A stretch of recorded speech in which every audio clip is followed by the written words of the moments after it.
Hello everyone, welcome to my presentation. Please be patient while I navigate my screens here and show you my final project. As you can see from the title screen here, we're going to discuss musical rhetoric in Mr. Rogers' neighborhood.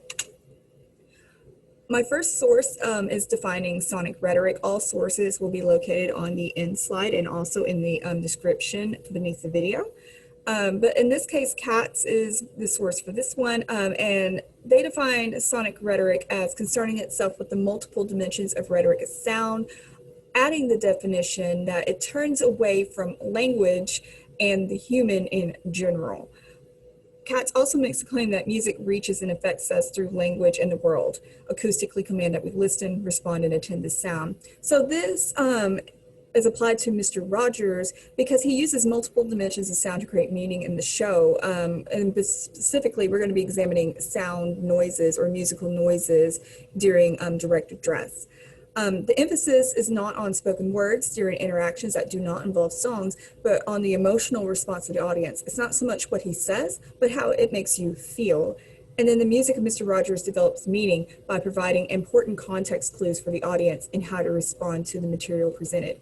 Young children need context clues to understand how to respond emotionally to difficult concepts. My second source is Rickert. Rickert defines rhetorics as coalescing out of multiple cultural, material, and semiotic strands that consistently evolve over history.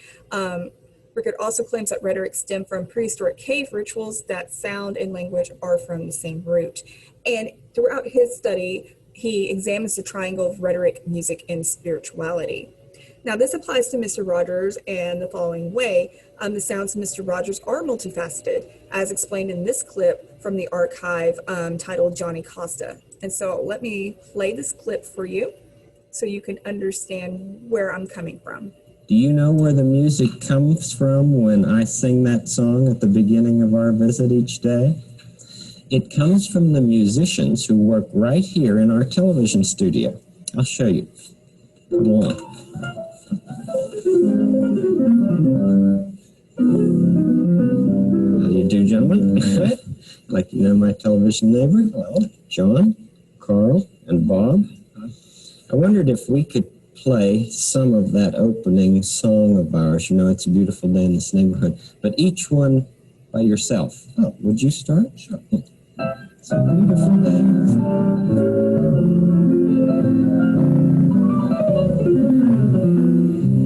So there's the piano.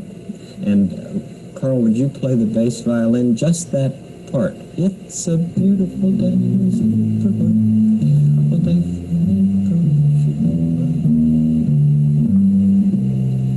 Fun to hear that by itself, yeah. And Bobby, would you play your part?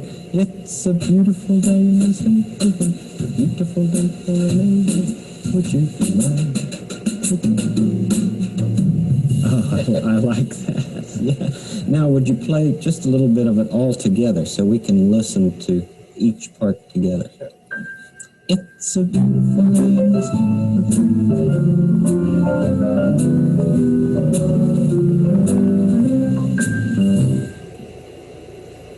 So as you just heard in that clip, the music operates as a conversation. It's a conversation with each instrument contributing to the music, but also when Mr. Rogers is doing his direct address, Johnny Costa is conversing, so to speak, with him through the musical sounds. Connecting Rickert back to Mr. Rogers, music is a primal part of human communication or intuition, and historically has helped humans convey emotional meaning. It transcends cultural and language barriers, and the link between sound and language is deep and undeniable. Sometimes it is not so much what you are saying, but how you are saying it. What is the sound that your words give?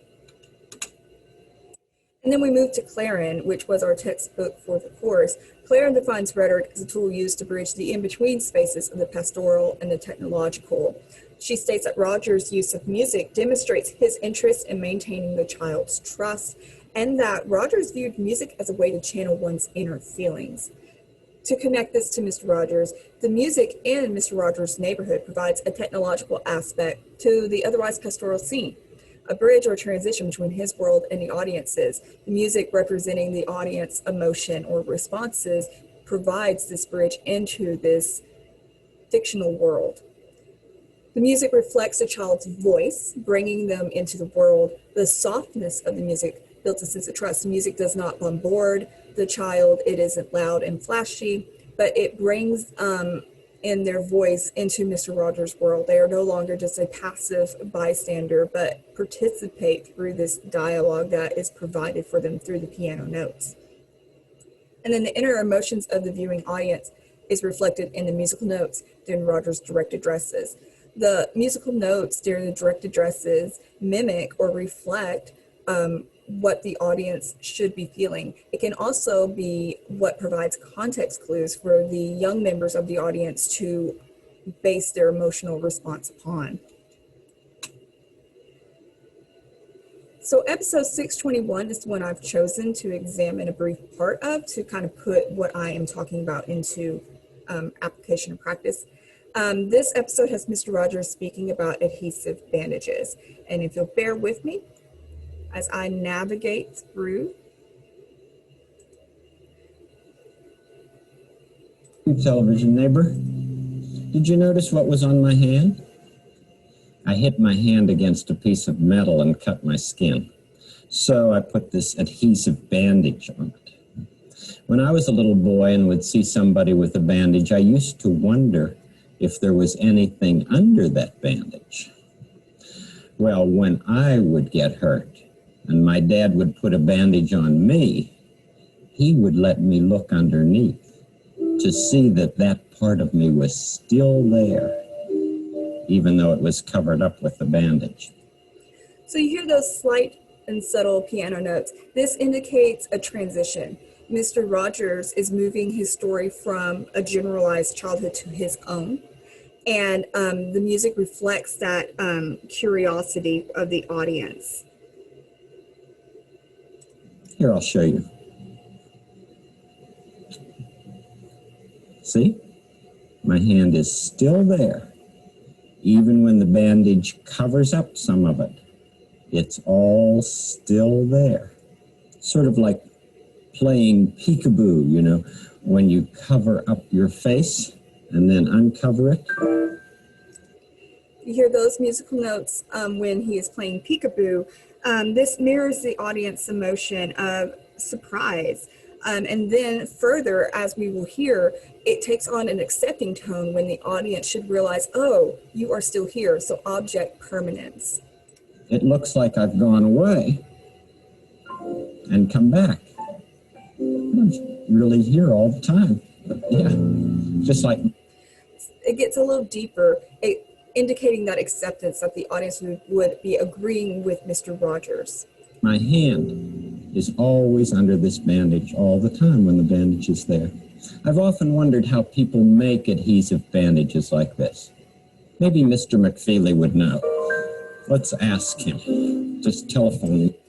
And then the music begins again when Mr. Rogers mentions Mr. McFeely and when he gets up to move, indicating transition or movement in the show, and also indicating the child's enthusiasm, excitement, and curiosity as well. So this is just a brief example of how music is used in the show to indicate the audience's emotional response or what their emotional response should be. So all of this speaks to the powerful rhetoric of these musical notes. These musical notes are not overwhelming, but they speak to an intuitive part of the child watching the show, provides context for the child to have a conversation of sorts with Mr. Rogers through the music. The fact that it is played live on set each day by Johnny Costa also contributes to the spontaneous nature of an audience, that spontaneous reaction that would happen in normal circumstances. And so here, as I promised, is the slide with all of my sources. Feel free to pause this. It will also be in the course or the link description down below. And thank you very much for your attention. And I hope you've enjoyed my presentation. Have a wonderful day in the beautiful neighborhood.